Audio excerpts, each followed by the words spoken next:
You're listening to the Coop Homeschool Podcast. This is your podcast for community, humility, and joyful fun in homeschooling.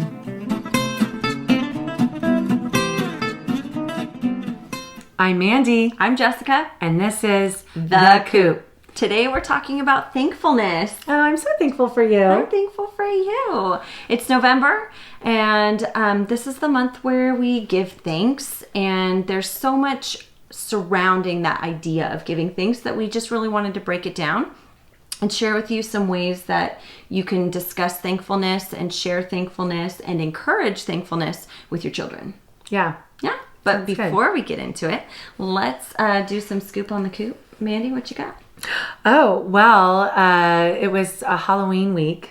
And so my church put on a Reformation night, which is a church history type of celebration of that same date.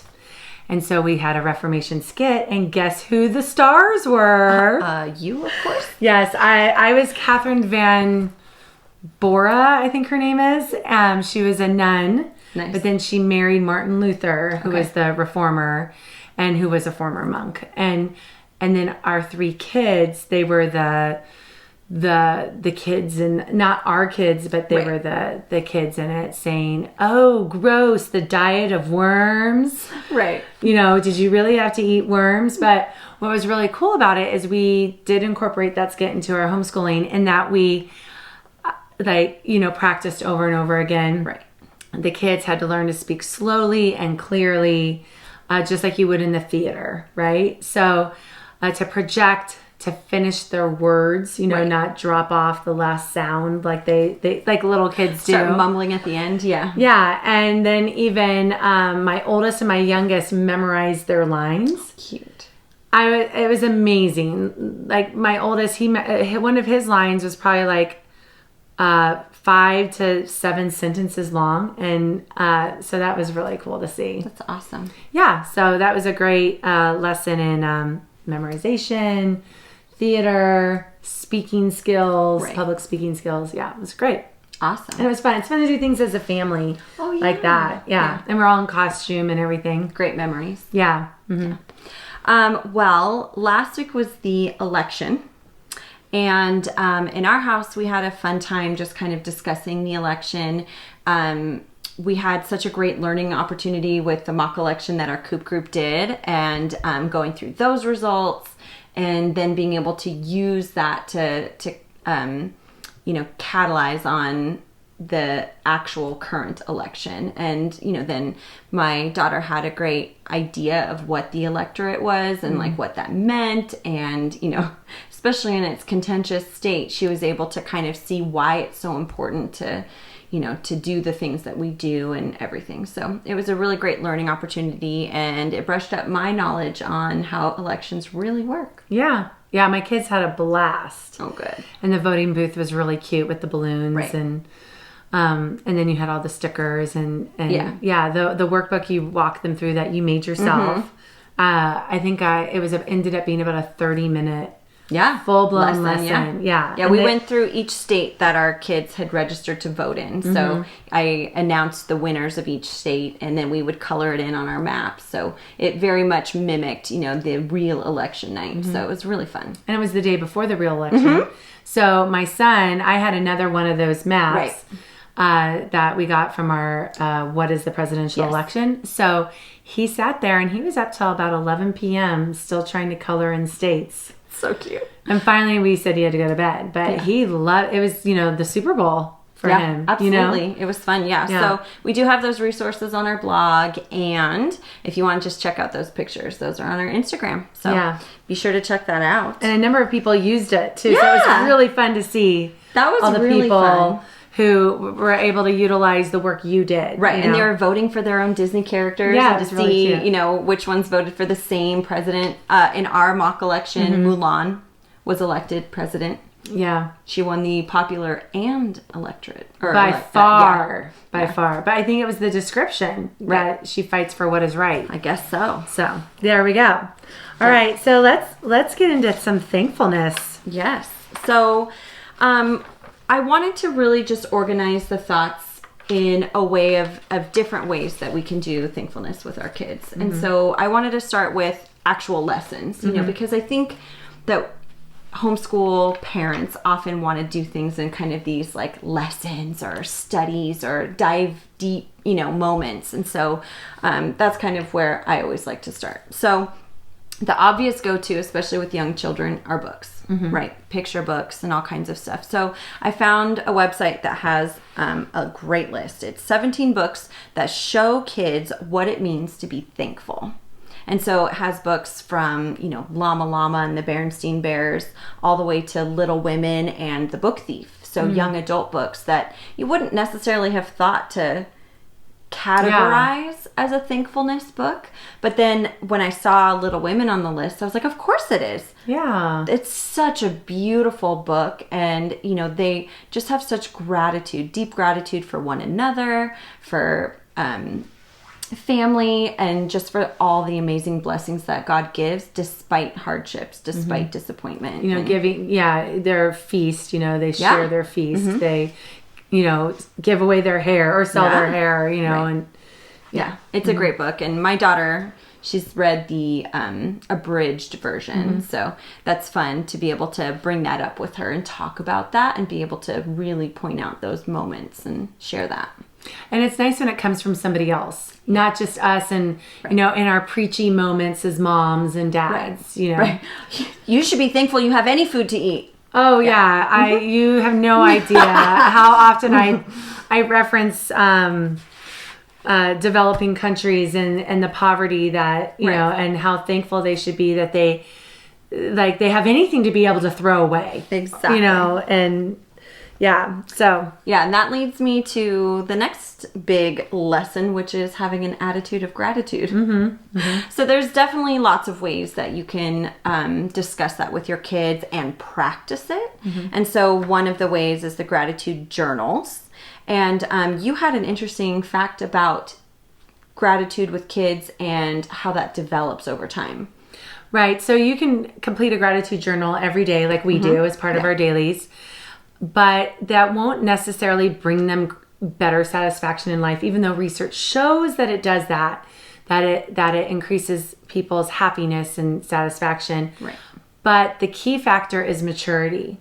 So if a person, most likely a child, does not have maturity, the gratitude won't necessarily bring on satisfaction in life. But if they get in a good practice of it, then hopefully as maturity comes in, they'll actually experience also the satisfaction.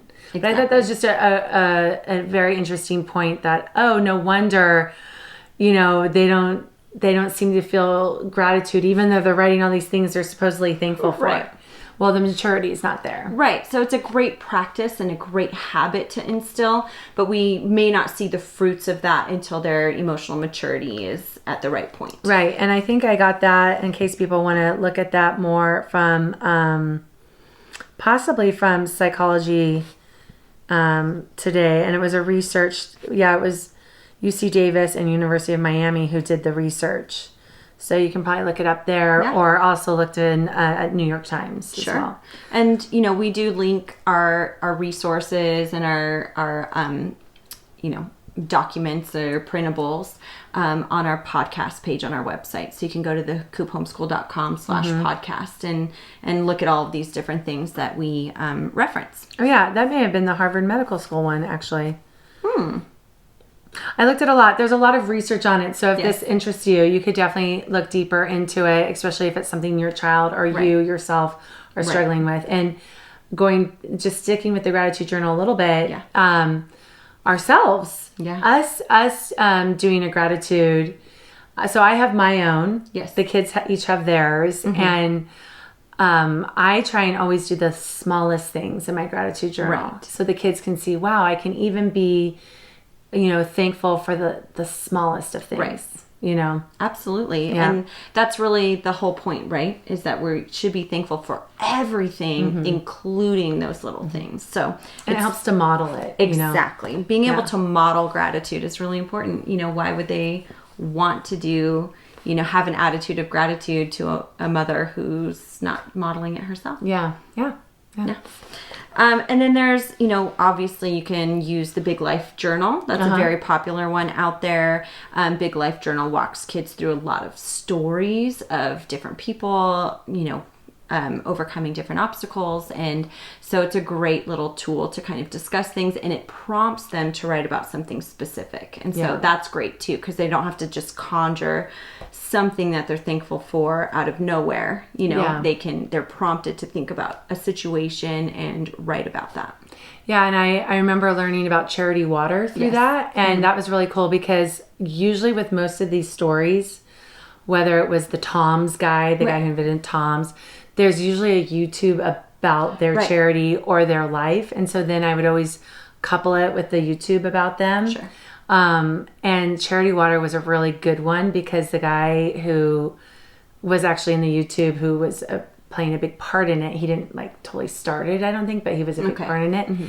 He had lived a life of frivolity and still had no satisfaction in life, obviously. Yeah. And so he got involved in this, in Charity Water, and building wells, so people kids don't have to spend their entire day walking all the way to dirty river water, where animals were using it to go to the bathroom, and so the kids watched that awestruck, really, and then there was some kid who gave up his 9-year-old birthday party, and asked everyone to just give to that charity. And so it just kind of introduces kids to other perspectives, its perspectives and other lives, and how people live differently, and how giving comes out of thankfulness, and then it just helps you be even more thankful. It's a nice cycle. Exactly. Yeah. And then, of course, there's biblical teachings on thankfulness and gratitude and that kind of thing. So there's so many opportunities to teach it and to be able to dive deep and go through that with your kids.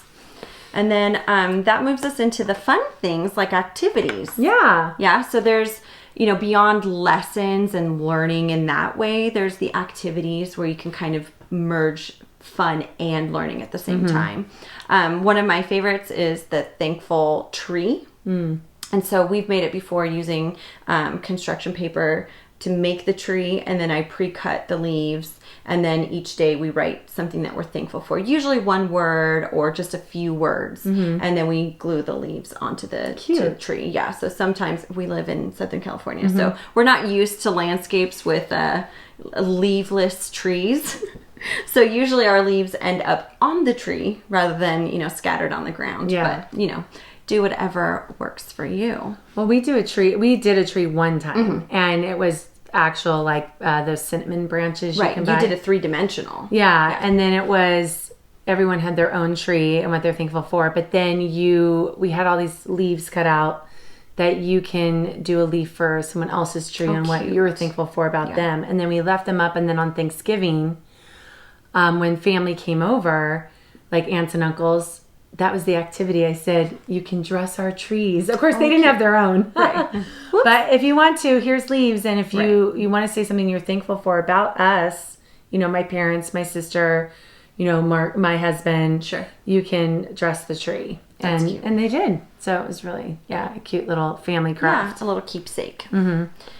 There's also sitting down and writing thankful notes or thank you notes, just to acknowledge things that you're thankful about, not thanking someone for something they gave to you, but instead saying, thank you for being my friend. Thank you for being kind to me. Thank you for loving me, so being able to share that with people, because that goes a long way. Yeah. Just being able to be thankful. And you can use that as a letter writing lesson. Absolutely. And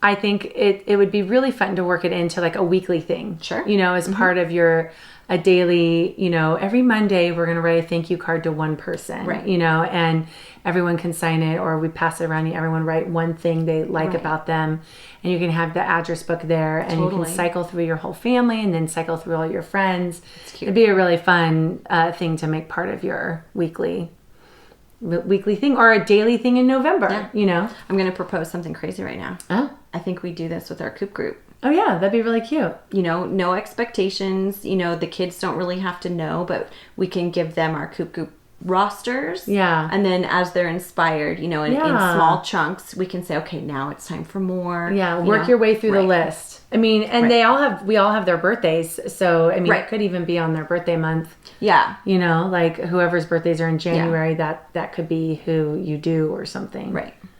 Yeah. Well, I might propose it for this month. So. Oh, okay, yeah. That's a great idea. Yeah. Yeah, I mean, you have 30 days in November. I mean, you could definitely figure out, one a day or... Right. Yeah. If it's not an in-person exchange activity, nobody really feels left out. It's not like Valentine's Day if you don't make one for everybody. I know. You just get them in the mail and forgotten. It's sweet. Yeah, exactly. Yeah.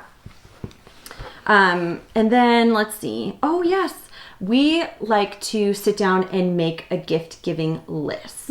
So we will make a list of the people we want to give to.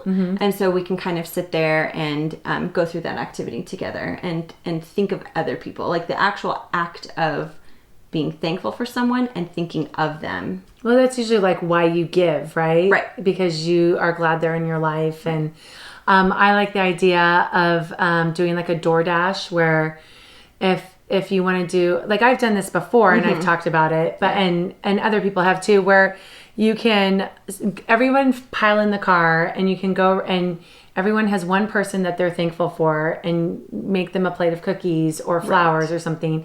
And then your whole family goes around to each of those places and drops off this, I'm thankful for you because blah, blah, blah. So cute. And then they get this on their little door, ding dong ditch them and run. Yeah. You have a great list of those activities to do in the Thankfulness blog that you wrote. Oh yeah, so go check that out if you are looking for those kind of opportunities. Yeah. So you have something that's a craft that you like. Oh yeah, the Thankful Rocks. Okay. So you can, it's a nice foundation to have thankfulness, just permeate your soul throughout your life, right? And permeate your day. Right. And so if you want to, you can get some plain, smooth river rocks. Right. Get those, paint markers, and then write. Have your kids write however many they want, as 1 to 3 words of something they're thankful for on those little rocks. And then you can either spread them around your house, spread them around your yard, have one near your entryway or one on your desk, and then you're seeing, that rock, right, and seeing something you're thankful for or that your kid is thankful for on a regular basis, just as you're walking through the house. And it can actually de-stress you and calm you and just change your perspective in an instant. And then another fun thing is you can take those thankful rocks and you can give them to other people. Sure. You can take them to a playground and put them other places as well. And especially if they're a general thank you, like, friendship, then that could easily go in a playground where you frequently visit, and then you could see, is my rock still here? Exactly. That's cute. And if someone picked it up, that's great too. They have that to go home with. Right. So it's just a really fun thing to do, and it's easy, simple. Yeah. You just need the supplies. That's right.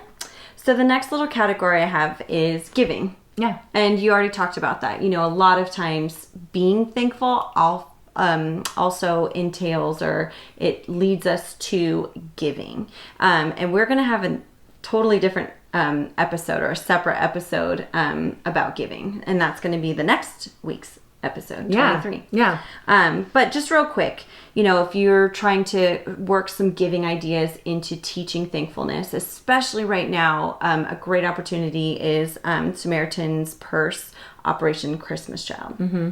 And so that has to be done. You have to drop off between November 16th and 23rd. Right. So and you can look Thanksgiving. It up. Yeah. And we'll dive into this more on our giving episode. But definitely put that on your list if you're interested in doing that, because time is ticking. Yes, for sure. And it's fairly quick to do it, but the drop off and the mailing is very important. Yeah. Mm-hmm. Yeah. And then obviously there's the canned food drives. You're so thankful for all that God's blessed you with in the way of food and nourishment, that we can bless others. And I mean, it's hard to not see a food drive. Yeah, I mean, they're at like every church, the grocery stores. And now at the grocery stores, they have the prepackaged paper bags. Oh, and yeah, you can just that's cool. pay for that and they disperse it. So even like Chick-fil-A had a big like trash can. Yes. You know, to drop off stuff too. So yeah, it should be easy to find. And you could even ask your kids if they want to donate, you know, money, you know, to go buy something and give of themselves. Right. And that might also produce just a reverence of thankfulness and caring for others. Exactly.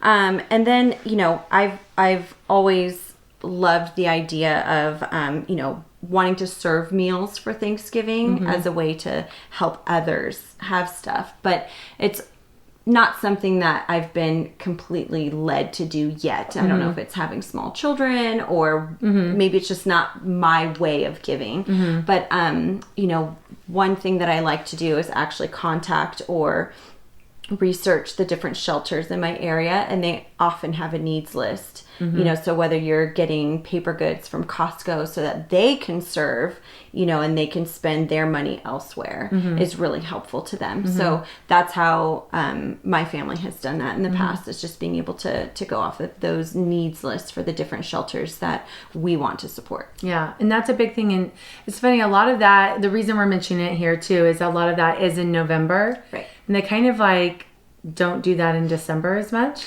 Yeah, I mean, it really depends. I have, I had a wonderful friend in my MOPS group who on Christmas Day, her Christmas Day was going down to the San Diego River and to serve the homeless that were down there. Good. So there's definitely things, but I think, yes, the very common one is Thanksgiving Day. Yeah, because we used to do the soup kitchens. And I remember in college going, and I don't even know if it was actual Thanksgiving Day, but it was what the homeless shelter did as a Thanksgiving meal. Yes. And we'd go in and serve, you know, the homeless individuals and families who came in for a meal. But I don't remember. And, you know, in LA, I think it's every week or every day probably. But anyway. Yes, there's always the opportunity. Yeah. So that kind of wraps up all my categories.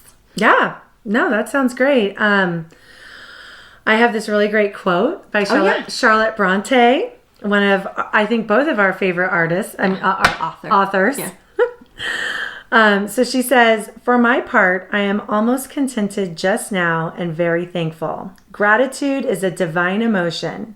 It fills the heart, but not to bursting. It warms it, but not to fever." So, yeah, definitely my favorite. I did write down some thankful songs. That I forgot to share. What? How can I forget? There's one that we found when my daughter was really little, because I shared with my husband my favorite childhood artist, Raffi. Anyone remember the Raffi sing-along? No. Yeah. He did Baby Beluga. He's the Baby Beluga guy. You're looking at me like I know what you're talking about. You don't even know Baby Beluga in... No. No, okay. You have to keep singing for me to know. No. I need to hear more. I like to eat apple and banana. Yeah, you do know Raffi. That's Raffi. Oh, cute. But anyway, he runs deep in my heart, and we would rent the VHS from Warehouse or Blockbuster often because I needed to have the sing-along video. And what does this have to do with thankfulness? He has a song called "Thanks a Lot." And it's just cute. The sweetest song. You know, thanks for the trees. It's just the sweetest song. Aww. Yeah. Thanks for the spirit in me. Yeah, it's really sweet. So I will link that for you. And then I happened to look at different songs about gratitude and being thankful. And there's a whole list that I'll link for you. I won't go through very many, but there's the obvious Thank You by Dido. That was really big in the late 90s, early 2000s. Yeah. I want to thank you. Yeah. So there's a great list, and you're like, oh, you have ABBA, Natalie Merchant on there, and then Thank You for Being a Friend, the Golden Girls, theme song. You don't even need to tell me. Of course, I know it's the Golden Girls. My husband watches it on like marathon nonstop. It was like, this episode aired 2 months ago. They're already repeating. Well, Sophie is just so great. Sophia. Sophia. She's just the best. That's who your daughter's named after. Yeah, exactly. It's who I named her after. That little Italian grandma. Yeah. I mean, there's even songs by Ariana Grande. So it's just, across genres, across decades. So cool. So I'll link that for everybody. So if you're looking for a reason to have a playlist, this makes an excellent playlist jumping off point. Yeah, that's really great. Okay, should we do our joys? Yes, ma'am. So we have a combined joy. Yeah. We wanted to talk about how joyful we were at our Halloween party. Oh, yeah. It was so much fun. Yeah. There were 5 of us Coop Group moms. Yeah.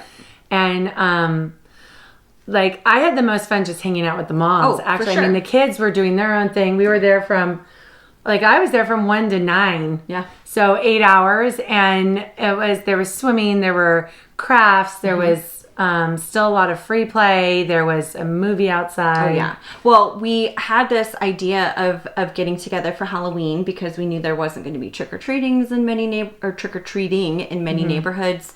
And we were planning to go camping. And I think we talked about that on here, in fact. Because we did a whole episode. I know. While we were scoping our campsites. Yeah. And so I'm not sure if we shared this, but we learned that they were going to be enforcing the no commingling rule. Yeah, that's COVID cancel for me. Yep, done. C squared. Yeah, done.